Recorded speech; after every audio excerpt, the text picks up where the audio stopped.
Hello, Sagittarius, Sun, Moon Rising, and Venus signs. Kamusta kayo? Sana po'y nasa mabuti kayong kalagayan. Welcome back po sa Star Tarot at kung bago kayo rito, welcome din po kayo. Please subscribe, like, share my videos, and leave me a comment po kung nakaresonate po kayo. Thank you. So, first message po ninyo, we have angelic help. Wow, so napakaganda nito. Kasi merong mga guidance, no? May gabay, may mga signs, may mga symbols, synchronicities or mga intuitive messages na ipapadala sa inyo sa ngayon, ano, ang divine universe through your angels. Kaya pay attention to that. Okay? Pay attention to that kasi yan ang maggagabay sa iyo patungo doon sa kung ano man ang mga opportunities, ano man yung mga oportunidad, posibilidad na po puwedeng, paparating sa'yo para makatulong, 'no, sa'yo. Lalong-lalo na pagdating sa inyong money, career, and finances. May mga bagong biyaya, 'no, na dadating sa'yo that is related to career, related to your trabaho, Kaya, ano lang kayo, i-keep lang din ninyo yung inyong positive mindset, positive outlook ninyo, and pay attention kayo doon sa guidance sa'yo ng divine universe kasi you will be led towards those opportunities, no? Ma through your angels, with the help of your angels, dadalhin ka ng mga ito doon sa path kung saan makikita mo yung mga opportunity na ito. Okay? So, what else? We have activation. Ayan, sabi dito, you're activating your soul purpose and receiving gifts. Ayan, so parang ngayon siguro malalaman nyo na, no? Madidiscover mo na din kung ano talaga yung purpose mo sa buhay, ano talaga yung inyong mission sa buhay. So, po pwedeng mag-aano ka na nga, ngayon mo na yan ma-figure out. Kaya siguro kung ano man yung bagong career, kasi para sa iba sa inyo, baka merong bagong career path na i-consider kayong tahakin sa ngayon, maaaring ito na yon, no? Ito na yon yung makaka-align na kayo doon sa inyong purpose talaga sa buhay. Po pwede rin na ang iba sa inyo rito, maybe receiving, spiritual gifts, at maaring yan ang gagamitin ninyo, 'di ba, para sa inyong karera and pupuwede na yung yung bagong career, no, career path na tatahakin ninyo, maaaring dito ninyo gagamitin yung inyong spiritual gifts, 'di ba, para na ma-carry out mo na kung ano din yung inyong mission or purpose sa buhay. So, may chance na ang iba sa inyo dito, baka you're heading towards embracing a spiritual career. So, what else? We have offering. Wow, the universe will meet all your needs. Napakagandang promise, 'di ba? Na kung ano man ang inyong pangangailangan sa ngayon, no, tulad nito, pera, maaaring nangangailangan ng pera ang iba sa inyo sa ngayon, yan, ibibigay yan sa iyo ng divine.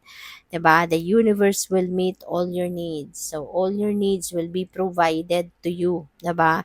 Ng divine universe. Kaya, ganda, napakaswerte. Sabi din dito, call upon your spirit guides and angels to assist you during this time. 'Di ba? So, dito na talaga papasok yung angelic help.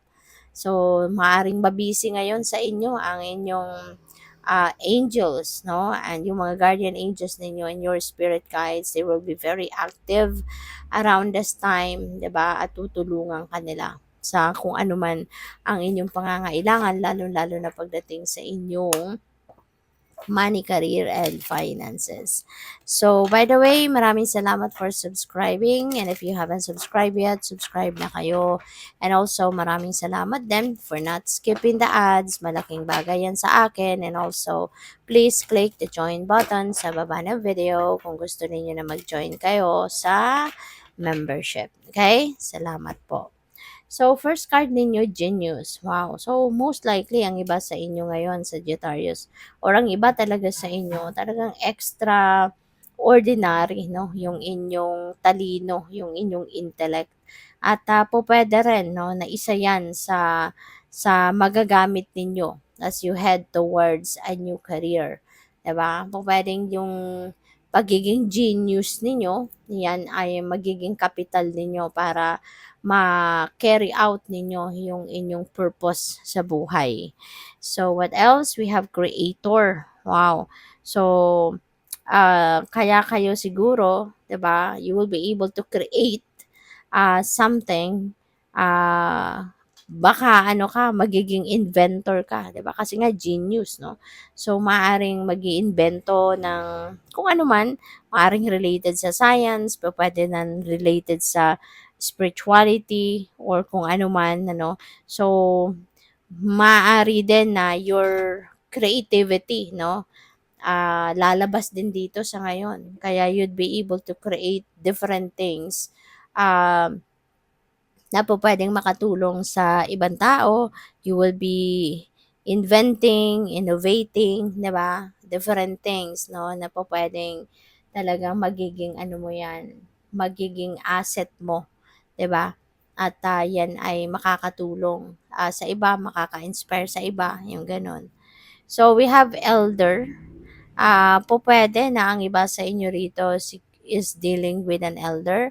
Pupuwedeng meron kang baka yung kung sino man ang elder na 'to, pupuwedeng lolo mo siya, 'di ba? Pupuwedeng tatay mo na siguro siya yung ano, siya yung malaking impluwensiya sa inyo, 'no? Sa kung ano man ang mga direksyon na tatahakin mo sa buhay sa ngayon, maaring siya ay merong malaking influence sa inyo.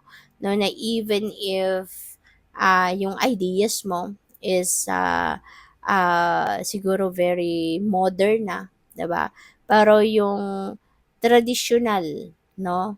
Traditional na way of doing things siguro mai-incorporate mo pa rin 'yan sa mga gagawin mong bago kasi because of this person na maaring malaki ang impluwensya niya sa iyo, 'no? Kaya iko-consider mo pa rin na, yeah, why not, 'di ba? I-try natin if it works. So, tingnan natin kung ano pa ang ganap for Sagittarius.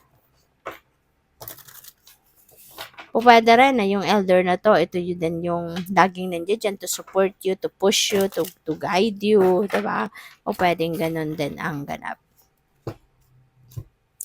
So, we have the Queen of Wands. Yeah, so maganda 'to, papunta kayo sa pagtatagumpay kasi, this is your energy din, 'no? So, talaga you are going to embody the energy, 'no, ninyo na talagang may go-getter attitude, talagang ipu-push mo ng ipu-push hanggang sa mapagtagumpayan mo kung ano man yung mga naiisip mo or kung ano man yung mga gusto mong ma-achieve sa buhay, ipu-push mo talaga 'yan, gagawin mo ang lahat 'no, para makamit mo 'yan. Kaya good for you.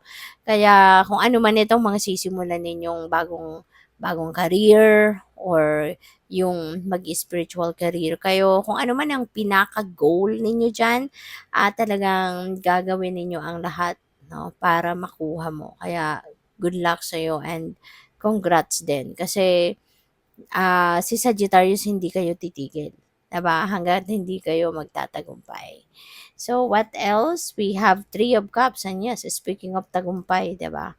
So, eto na yon. Meron kayong celebration because you're definitely going to succeed sa kung ano man itong gagawin ninyo. 'Di ba? Pagtatagumpayan mo talaga yan. Kaya, you are definitely going to ano, to celebrate that. Dadating ang oras na talagang hindi mo matiis dahil sa blessing na ito, ise-celebrate mo yan. Hindi lang na ise-celebrate mo by yourself, but you're going to celebrate it with the family, 'di ba? At yung mga kaibigan ninyo.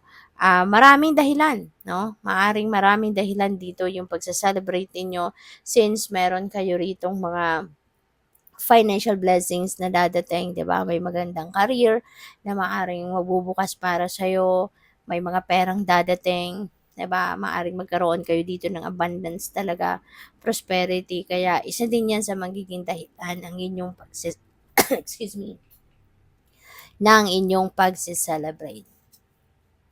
So we have King of Pentacles. See, speaking of 'di ba? Kasaganaan, of blessings.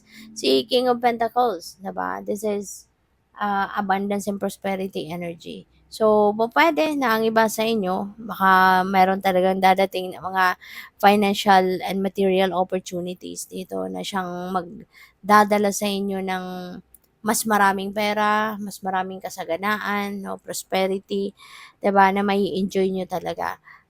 Pupuwede rin, no, na talagang ang iba din sa inyo baka nandodo'n na kayo sa posisyon, no, na pupuwedeng sa trabaho ninyo isa na kayong manager, isa na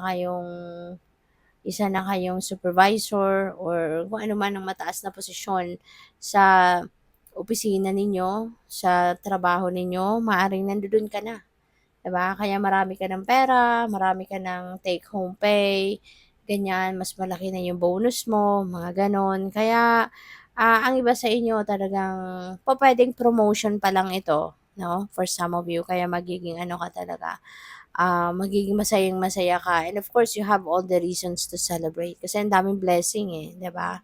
So, good luck. Thank you for watching. Love and light. Namaste.